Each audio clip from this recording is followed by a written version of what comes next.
It's getting late. After a long day at work, you spent the afternoon relaxing at home. You read a couple chapters of a book. You ordered takeout from your favorite place, and now you're winding down for the night. The moment you climb into bed, your body melts into the sheets. Your eyelids grow heavy. The world begins to drift away. Until suddenly, you're awake again. Your eyes fly open. You look around. You're lying in bed, but this isn't your room anymore.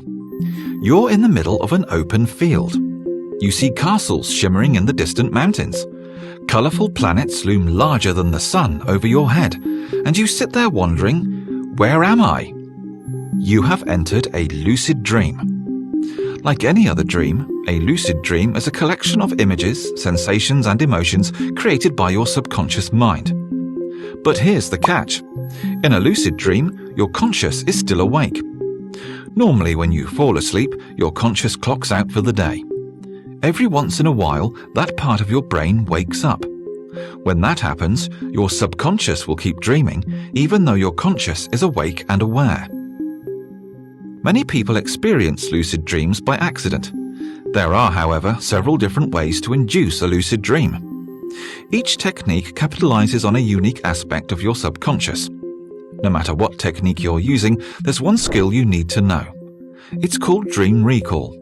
In simple terms, dream recall is your ability to remember the content of your dreams. Let's say you dreamt of the most amazing theme park. You and a few of your friends spent the night twisting and looping on the scariest roller coasters. You dropped miles and miles on a sky tower that climbed into space. So you wake up in the morning with a smile on your face and flutter in your heart. But within minutes, that smile fades away. That flutter disappears. You try to remember just one of those rides. What color was it? What did it feel like? Every little detail seems to slip through your fingers. Most people experience this on a regular basis. According to Scientific American, the average person forgets about 50% of their dream when they wake up. After 10 minutes, that number climbs to 90%, until suddenly you can't remember a single thing. It's like that wonderful dream never even happened. Your dream environments will continue to fade, unless you practice remembering your dreams.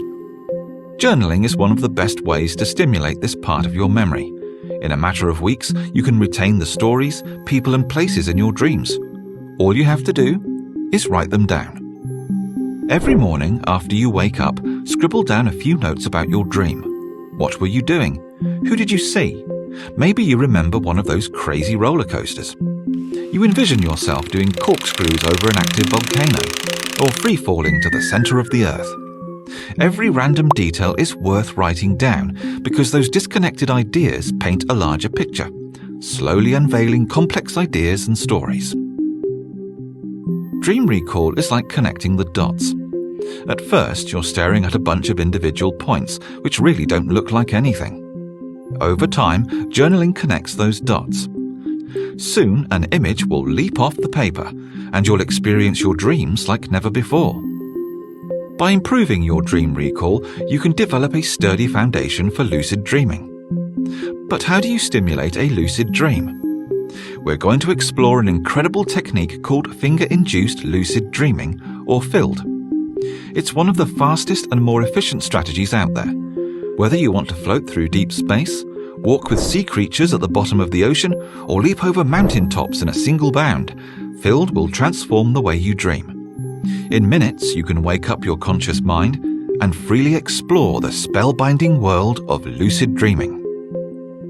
FILD is a little different than most lucid dreaming techniques because it focuses on a specific portion of your sleep cycle. The average cycle lasts around 7 to 8 hours. During that time, you experience different depths of sleep, from shallow and restless to deep and peaceful.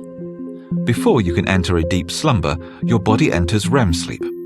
I'm sure you have heard this term before, but few people understand what REM sleep actually is. REM stands for Rapid Eye Movement. According to a 2010 study in the journal Trends in Cognitive Science, REM sleep is a brief period of high brain frequency in which your eyes quickly move side to side, like a ball bouncing from one corner to the other. A REM cycle is not a state of deep, restful sleep. In fact, it's the opposite. During REM sleep, your body is extremely active. It's almost like you're still awake. Your respiration and heart rate speed up, and your brain performs a variety of important cognitive tasks, like storing long-term memories. From the same 2010 study, one section of your brain goes haywire during REM sleep. Your thalamus is a small structure that sends motor and sensory signals across the brain. Your thalamus is inactive throughout most of your sleep cycle. During REM sleep, it springs into action. Your thalamus begins transmitting sensory signals like colors, sounds, and even complex images. These sensory signals populate your dreams with vivid imagery and create the environments you explore in your sleep. Your thalamus also transmits motor signals. These signals let you walk, run, and jump in your dreams. The majority of your body is unable to move during REM sleep. That's why these motor signals don't translate into physical movement. Your brain is sending out the right information, but it never reaches your body. Of course, your thalamus doesn't create your dreams alone. Another major contributor is your amygdala. Your amygdala processes emotions in your brain. Like your thalamus, it becomes especially active during REM sleep. That's why your dreams carry such powerful emotions. You may experience sadness, love, or anger. Even if the images are fake, the emotions in your dreams are very real. You enter REM sleep about 5 times per night. The first cycle occurs somewhere in the first 90 minutes after you fall asleep, but it only lasts around 10 minutes. You may be wondering, how can I experience a stunning dreamscape in just 10 minutes? The good news is, you don't have to. Each REM cycle is a little bit longer than the one before, so your 5th and final cycle lasts around an hour. This cycle is the perfect opportunity for lucid dream. The field technique concentrates on this final episode of REM sleep, but it starts about 6 hours into your sleep cycle. If you go to bed around midnight, that's around 6 in the morning. To actually use the field technique, you have to wake up 2 to 3 hours earlier than you normally do. Otherwise, you'll miss your final REM cycle and your chance for a vivid lucid dream. The first step of finger-induced lucid dreaming is setting that alarm. Unlike most lucid dreaming techniques, you don't have to do anything special before bed. Simply set your alarm 2 hours earlier than normal. Place that alarm somewhere nearby, then fall asleep naturally. For step 2, let's jump ahead 6 hours. Your alarm wakes you up in the middle of the night. You're groggy, you're exhausted. You're tempted to smack your alarm and head right back to bed. But the next 2 steps are critical for your lucid dream. Everything you do will affect your ability to immerse yourself inside this dream world.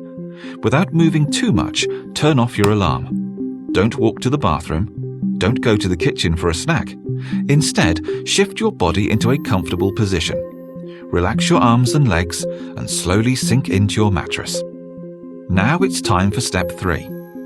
Take a few deep breaths through your nose. Feel the blankets draped over your body and place one hand on a flat surface. It could be your pillow, your mattress, or the ground if you're close enough. Begin moving your index and middle fingers up and down. Imagine yourself gently pressing the keys of a piano, alternating between the same 2 notes. Left, right, over and over. Keep the rest of your body perfectly still and let your fingers play. The closer you are to falling asleep, the less you'll notice your fingers moving, until you barely notice them at all.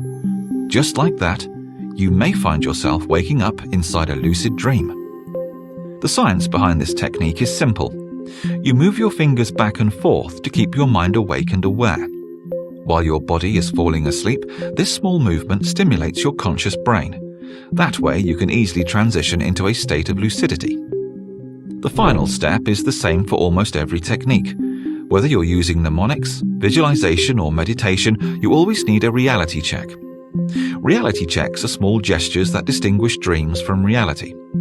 Imagine biting your tongue. Everyone knows what that feels like. The initial shock of clamping down your teeth, the lingering ache on the surface of your tongue. In a dream, biting your tongue doesn't hurt because you're not actually biting anything. Remember, your thalamus is sending motor signals across your brain. However, your body is asleep. It can't move. You imagine yourself biting your tongue, but the muscles in your jaw stand perfectly still. Biting your tongue makes a great reality check. It's subtle and small, but you know exactly what it feels like. If it hurts, you're awake. If it doesn't, you have entered the world of a lucid dream. Just don't get too excited. Keep yourself level-headed and calm so you can experience lucid dreaming at its fullest. With a bit of practice, you can transform your environment, embark on mind-blowing adventures, and discover the shocking mysteries of your subconscious mind. Thank you for watching TopThink, and be sure to subscribe because more incredible content is on the way.